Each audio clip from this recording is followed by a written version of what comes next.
The all-new generation of the Lexus LS is right here at the Detroit Motor Show. The LS is the big luxury sedan from Lexus. So really long vehicle, and you can already see at the front the characteristic dramatic Lexus styling is continued with those samurai design alike, and also even stressed headlights, so very dramatic in the front. Also the hood has been higher just a little bit, and it's quite handy that we have this turning platform behind us, because then you can also steadily see the side profile, and the car looks really stretched. It is quite long actually, so 5 meters 20 or 17 foot 1. In this car, the show car has 20-inch rims. It starts with 19-inch, can then be upgraded to those ones. Here you see bright chrome style, and very significant is that we can see the tail line, strong shoulders, and then the roof is really carried out in a sportback style. And it seems to be a new thing with Toyota and Lexus, that they now tend to go for this sportback style, not really this falling sedan layout. And I think it looks quite well. I mean, we've also seen now with the all-new Toyota Camry, for example, looks a little bit the same with the continuing roofline. Very interesting for sure. And I mean, that makes the car appear even more stretched. So among all of the big sedans, they are surely one of the most spectacular ones. We've seen it with other Lexus models so far, for sure. And on the technological side, what is interesting about this vehicle, as we approach the rear, see it here, how sculptural also the rear lights are formed. So this is, when you don't want to have something conservative, fake exhaust pipes, by the way, the rear exhaust is on the inside there.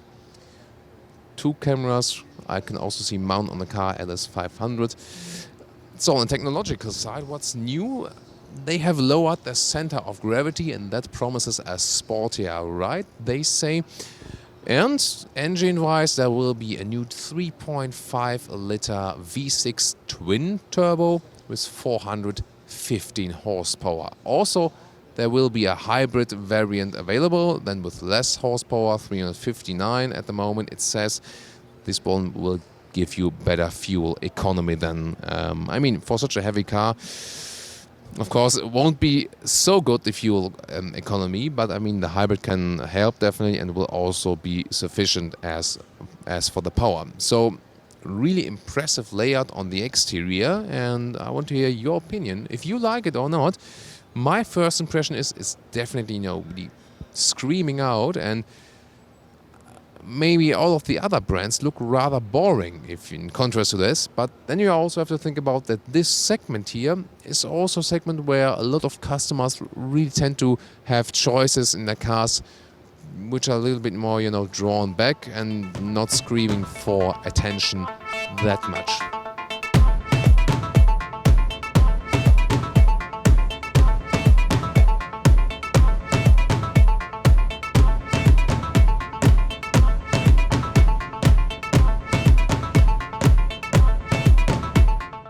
And one more look at the engine. What you cannot see, well, it's huge. It's this new V6 twin turbo, but covered in a way that it's hardly to see anything anymore. Too bad.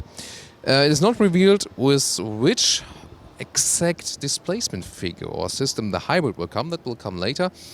What is sure that they will remain with the long wheelbase version here. So far only the long wheelbase. That also explains why the car is really that long. So what about the interior? Let's do a famous Autogefühl door closing test. That sounds solid. And then inside of the doors, well, show cars all about animal hides here everywhere. And however, Lexus does offer so-called new locks. That is a leather red. I'm not sure if it's available also on the LS, but should be in the base models, I guess. Wood being used here, and you see the how everything is processed here from the build quality is really superb. You can already see and also feel that. Then if we continue on to the interior, this is of course trimmed for the most luxurious part that is available. And you can see everything is covered really with leather. However, even in the real leather interiors, most of the dashboard parts are usually then also leather red because they are longer lasting. Bright interior styling. Here you see the seats are very broad, So even if you're a little bit bigger, it should be no problem to sit on there. I like the wood, the classic wood style on the steering wheel, so that tends to be removed from cars more and more. And I mean, why not go for it? You can already also see the instruments there, and this is really interesting, and I think not really fitting because I mean it's rather classic layout for the car, but the instruments look like a 90s arcade game style, so that does not really correspond to the rest of the interior. But you see the way is going for the all-digital cockpit. That's coming more and more, for sure.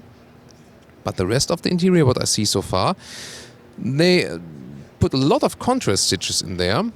But I think it's overall a good compromise. They got a lot of interesting new ideas. Look at how the vents over there, when you go up there with the vents, how they come from a broader style to a very close style, and this is a really interesting sculptural element which really looks like design art for sure. Also, for example, you have just seen also the automatic lever for this small stick to put in the drive gear. There will be a new 10-speed automatic transmission, by the way. 10 speed, wow, never seen so many gears actually in a luxury car. The command of the infotainment system, where you see this touchpad there with the Lexus logo on it. This is a little bit complicated. We had that in the Lexus RX already, and you can get used to it a little bit, but I think just a touchscreen or maybe a fixed MMI terminal would be handier than having this half touch solution. I can also take a seat right here and see how the situation looks like. And indeed, the seats offer you a lot of space. Oh wow, although we're on the motor show, it's very silent here immediately, because I have also covered the roof here in Alcantara or in microfiber, as you would say it on the meter level. That's really pleasing. And, well, so is that the seat. And the view to the front, as we have a very long hood, is really limited. And here you can also feel that this car is inspired by the Lexus LC. And you can see the LC right over there, actually. The silver car, which looks very dramatic on the other pole there, that is also turning. The LC is this large sport coupe. It would be like for a Mercedes S coupe would be the corresponding here, and those two cars here sit on the same platform. And I think I actually do feel it, because the Lexus LS has become sportier now, so a limited view to the front.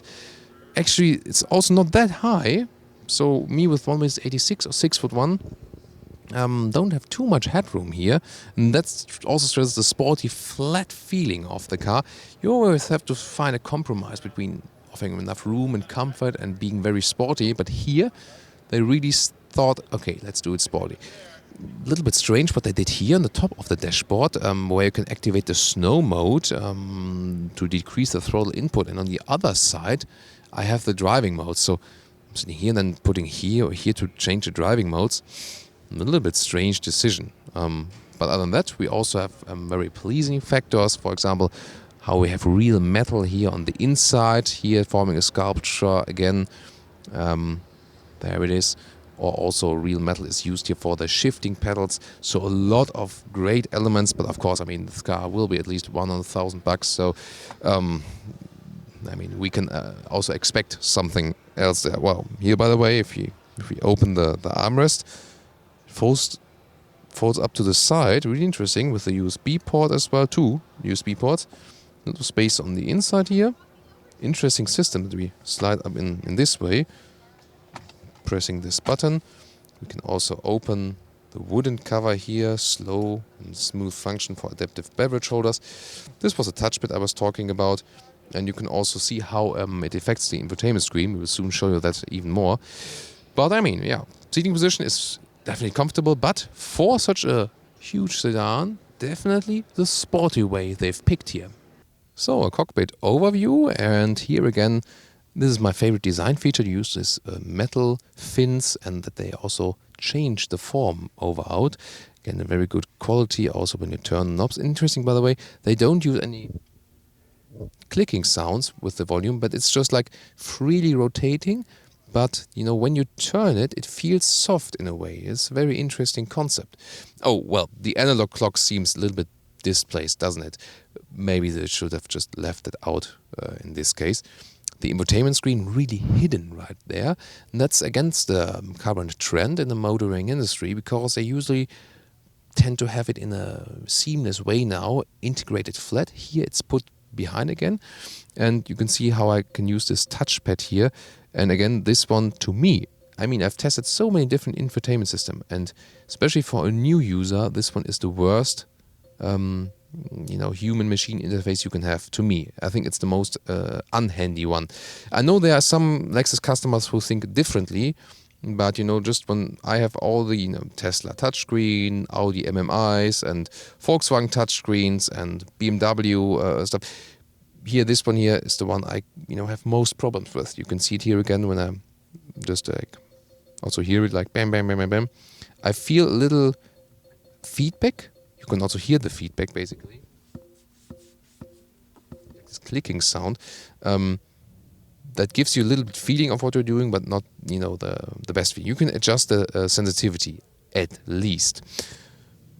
The mirror here looks a little bit strange. I would maybe put a new frameless one, and also a lot of functions here. For example, you can probably this menu and then go left and back, whatever you can do with that. There it is.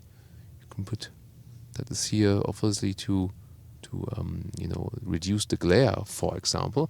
We will also have here panoramic view. So it's not on power at the moment, but here you can also open the roof then. So definitely really interesting. As for the interior design, that's for sure. And this is the rear compartment, as this could also be used as a chauffeur car. You can see you can fold down the middle part of the backrest and form artificially two single seats, also with a rear seat entertainment system. So there it is. There's the screen you can use and then play your music or videos or pick radio and stuff. And you see, again, there's really a lot of space in there, also, especially for the width. So I can test that and get inside, and also leaves me plenty of leg room. However, it's also such a long car, and I mean, this is quite bulky here. So for such a long car, it's not really the most spacious feeling. Usually, the chauffeur would be on the other side and put the co-driver seat all the way to the front. Here in the middle part, you also have beverage holders, for example, and then you can control climate stuff. And so you can also fold up the whole thing. And it would look like this. And I can also get to the other seat. Here we go. And yeah, I can really make myself comfortable here.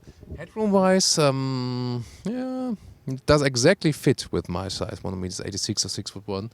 But then above that, I would actually get problems. Here, I'm sure you can fold down this area again. Also have, there we go. Here, for example, probably put the tablet even in here. USB supply again, and then I can also change, for example, put on a relaxation upper body and shoulder. Let's test that one if it works. But maybe not sure if the car is powered for that one. That might be the problem here. There it does come. So I activated the seat massage now, and you guys want to continue the tour of the motor show without me, maybe?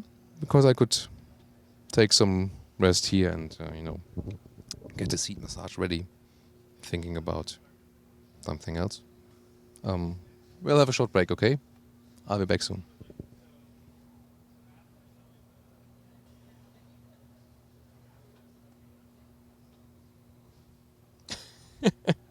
Hey, you want me to continue, right?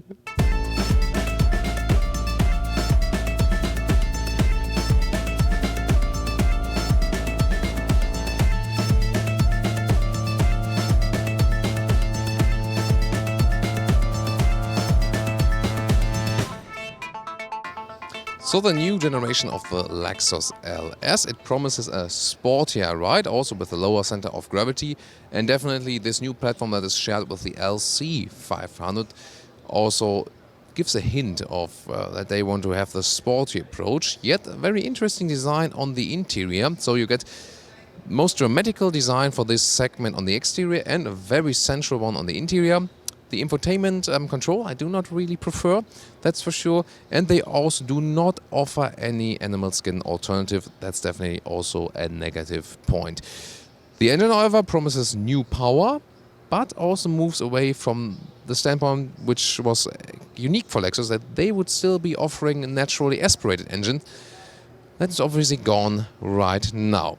What do you think about the Lexus LS in the new generation, here the LS 500? Give me your thoughts in the comments here with Autogefühl, your #1 resource for in-depth car reviews and your #1 community to discuss cars with Thomas.